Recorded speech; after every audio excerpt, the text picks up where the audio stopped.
You are on Tips and Streams with your host, Coca. What's good, everyone? Welcome back to Tips and Streams. I'm Koken, and I hope you're doing well and feeling locked in wherever you're listening from. All right, let's get to the daily picks. I've got 4 NBA matchups on the card today, so buckle up. We're diving straight into the action. The first prediction for today's NBA games is for the game between the Toronto Raptors and the Boston Celtics. When I break down this matchup, I see a game that looks one-sided on paper, but plays out very differently on the floor. Toronto walking into Boston isn't an easy assignment, but this is one of those spots where context matters more than reputation. I've been watching this Raptors group closely, and what stands out to me is how competitive they've become away from home. They don't play scared, they don't rush possessions, and defensively, they've been disciplined. This team has started to trust its structure, and that shows in close games. Even when the offense stalls, they stay connected on the defensive end and make teams work for every bucket. Boston, on the other hand, is still elite, but I don't love the timing here. They're coming off a loss that exposed some defensive slippage, especially when opponents stayed patient and didn't let Boston dictate pace. The Celtics thrive when games turn into shooting contests, but when that rhythm is disrupted, they can be pulled into uncomfortable half-court battles. That's exactly where Toronto wants this game to live. The Raptors are one of the best teams in the league at running shooters off the three-point line. That matters in this matchup because Boston's offense leans heavily on perimeter volume. If those looks turn into contested shots instead of clean catch-and-shoot opportunities, the scoring margin tightens quickly. I also like the way Toronto finishes games. They've shown poise late, even in hostile environments, and they've been much better at closing defensive possessions. They don't need to win this game outright to cash. They just need to stay within striking distance, and everything about their recent play suggests they can do exactly that. Boston is still the better team overall, and I'm not here to argue against that. But covering a double-digit number requires separation, and I don't see that separation materializing for 48 minutes against a Raptors team that defends, runs selectively, and refuses to fold. My prediction is simple and confident. I'm taking Toronto to cover the 10.5-point spread. I expect Boston to win, but I trust Toronto to compete, grind, and keep this game closer than the line suggests. This is a smart underdog spot, and I'm riding with the Raptors plus the points. The third prediction for today is for the game between the New York Knicks and Phoenix Suns. When I look at this Knicks-Suns matchup in Phoenix, my first reaction is simple. The line does not match the reality on the floor.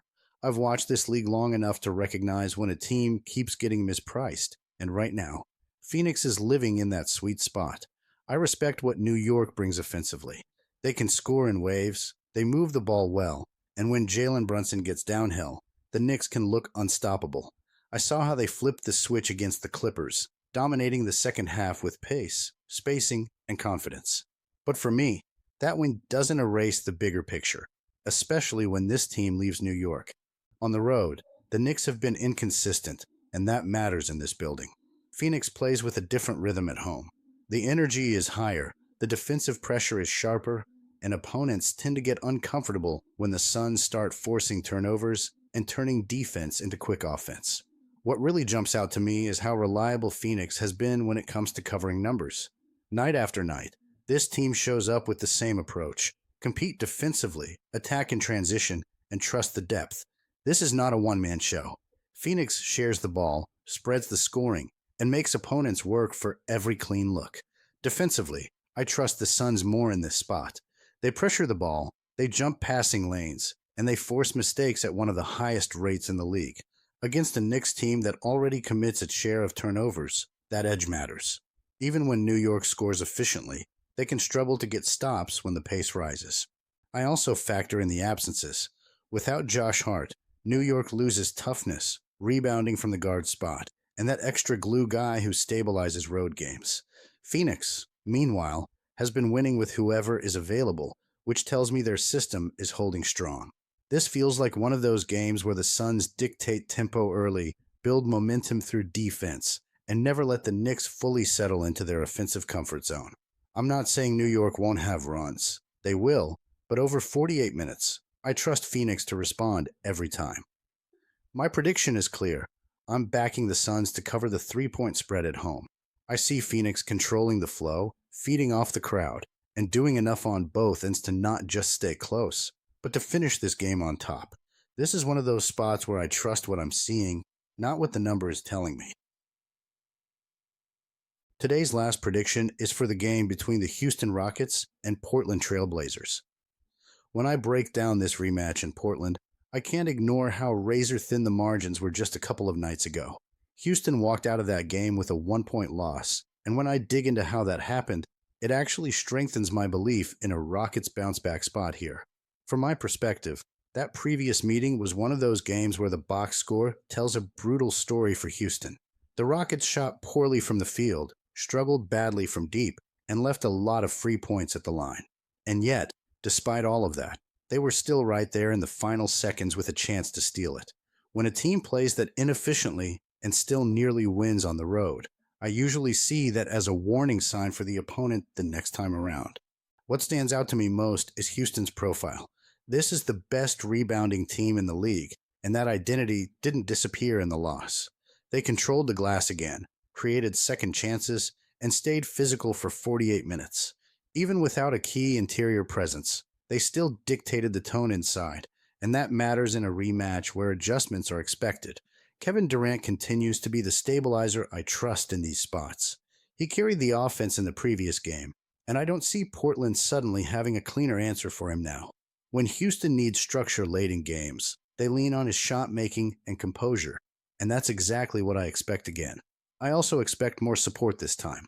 Houston rarely strings together back-to-back inefficient shooting nights, especially after seeing how close they came despite the struggles. On the Portland side, I give them credit. They've been playing with confidence, especially at home, and Denny Avdija has been on an impressive scoring run. I respect the way Portland competes as an underdog, but I also see some warning signs. That last win required an elite individual performance and a perfectly timed late run, while Houston did almost everything wrong offensively and still pushed the game to the wire. That balance tends to flip in rematches. From my analytical lens, the key difference here is consistency. Houston's defensive base and rebounding edge travel well, and those traits usually show up even when shots don't fall. If the Rockets simply clean up their execution at the line and shoot closer to their normal rhythm, the math starts favoring them quickly. This feels like a response game. I see Houston coming in sharper, more focused, and more intentional about closing quarters. I don't need them to dominate wire to wire. I just need them to play to their standard. My prediction is clear. I'm backing the Houston Rockets to cover the 4.5-point spread. I trust their structure, their rebounding, and their ability to correct mistakes from a game they easily could have won.